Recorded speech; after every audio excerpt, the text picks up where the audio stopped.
सोच सकते हैं कि दुनिया का सबसे अमीर इंसान इलॉन मस्क सूरज की रोशनी को कम करने का प्लान बना रहा है। जी हां, आपने बिल्कुल सही सुना। मस्क ने सोमवार को एक ऐसा प्रस्ताव दिया है जो क्लाइमेट चेंज को लेकर पूरी दुनिया में बहस छेड़ चुका है। तो आइए जानते हैं ये प्लान क्या है और क्यों साइंटिस्ट इससे चिंतित है। इलॉन मस्क ने अपने प्लेटफॉर्म एक्स पर कहा कि आर्टिफिशियल इंटेलिजेंस से कंट्रोल होने वाले सैटेलाइट्स का एक बहुत बड़ा कॉन्स्टेलेशन तैयार किया जा सकता है। ये सैटेलाइट्स धरती तक पहुंचने वाली सूरज की ऊर्जा को नियंत्रित करेंगे।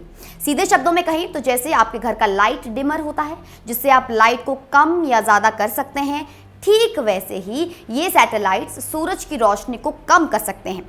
मस्क का कहना है कि ये सैटेलाइट्स सोलर पावर्ड होंगे और इन्हें आर्टिफिशियल इंटेलिजेंस द्वारा नियंत्रित किया जाएगा। इसके अलावा मस्क ने यह भी सुझाव दिया है कि चंद्रमा पर एक फैक्ट्री बनाई जा सकती है जो हर साल 100 टेरावाट्स ऊर्जा का उत्पादन कर सके। अब सवाल यह है कि ये तकनीक कैसे काम करेगी और क्या ये वाकई काम करेगी। पहली बात, ये काम कर सकता है। दुनिया के कुछ महान साइंटिस्ट ने पहले ही इस तरह की टेक्नोलॉजी पर शोध किया है।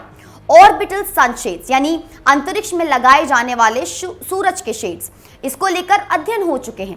इन सैटेलाइट से धरती की टेम्परेचर को 1 से 2 डिग्री तक कम किया जा सकता है।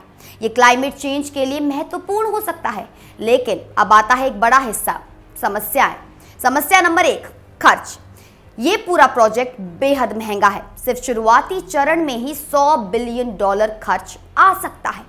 अगर बड़े स्तर पर किया जाए तो खर्च ट्रिलियन में जा सकता है। दूसरी ओर वोल्केनिक ऐश इंजेक्शन यानी एटमॉस्फेयर में ऐश डालकर सूरज की रोशनी कम करना, ये सिर्फ $18 बिलियन में हो सकता है। समस्या नंबर 2, साइड इफेक्ट्स।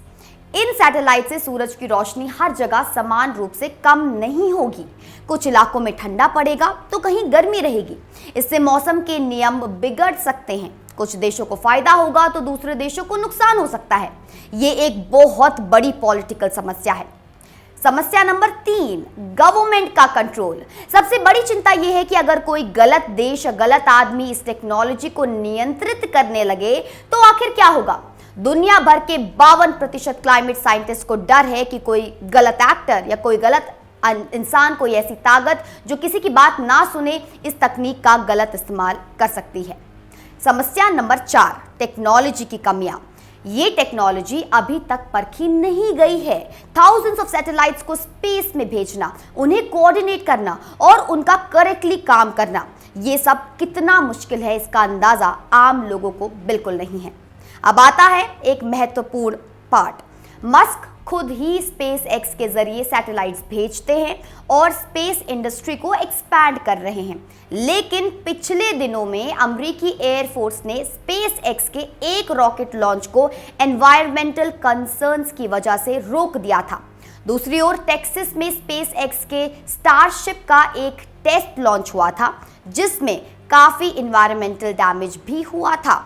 तो सवाल यह है कि मस्क जब अपनी खुद की कंपनी की सैटेलाइट से एनवायरमेंटल डैमेज को या उसे नुकसान पहुंचा रहे हैं तो क्या हम उन पर विश्वास कर सकते हैं कि वो धरती को बचाने के लिए सैटेलाइट्स भेजेंगे।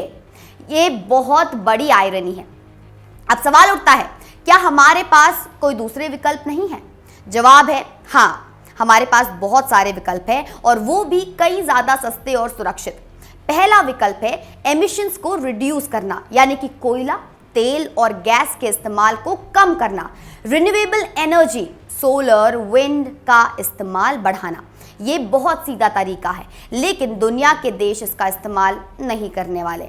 दूसरा विकल्प है स्ट्रेटोस्फेरिक एरोसोल इंजेक्शन, यानी एटमॉस्फेयर के अपर लेयर में फाइन पार्टिकल्स भेजना जो सूरज की रोशनी को रिफ्लेक्ट करेंगे। ठीक वैसे ही जैसे कोई बड़ा वोल्केनो फट जाए और राख उड़ जाए तो कुछ समय के लिए धरती ठंडी हो जाती है। ये विधि सिर्फ $18 बिलियन में हो सकती है और ये भी स्पेस बेस्ड सैटेलाइट्स जितनी रिस्की नहीं होगी। लेकिन सबसे अहम बात यह है कि हमें सिर्फ जियो इंजीनियरिंग पर निर्भर नहीं रहना चाहिए। हमें अपनी एमिशंस को कम करना चाहिए, रिन्यूएबल एनर्जी में इन्वेस्ट करना चाहिए और अपनी लाइफस्टाइल को बदलना चाहिए। तो दोस्तों, इलॉन मस्क का ये प्रपोजल बहुत ही एम्बिशियस है, लेकिन ये बहुत ही कंट्रोवर्शियल भी है। साइंटिस्ट को इस बात का डर है कि अगर ये गलत तरीके से किया गया तो नुकसान हो सकता है। असली सवाल ये है कि क्या हम सूरज को डिम करने के बजाय अपनी खुद की एमिशंस को कम करने का सही तरीका नहीं कर सकते? सोचिएगा ज़रूर और अपनी राय कमेंट सेक्शन में ज़रूर दें और बताइए कि आप मस्क के इस सैटेलाइट प्लान के बारे में क्या सोचते हैं। क्या आप आर्टिफिशियल इंटेलिजेंस को इस तरह की पावर देना चाहेंगे? मैं आपसे फिर मिलूंगी अगली बड़ी अपडेट के साथ। तब तक बने रहिए इंडिया न्यूज़ डिजिटल प्लेटफॉर्म पर।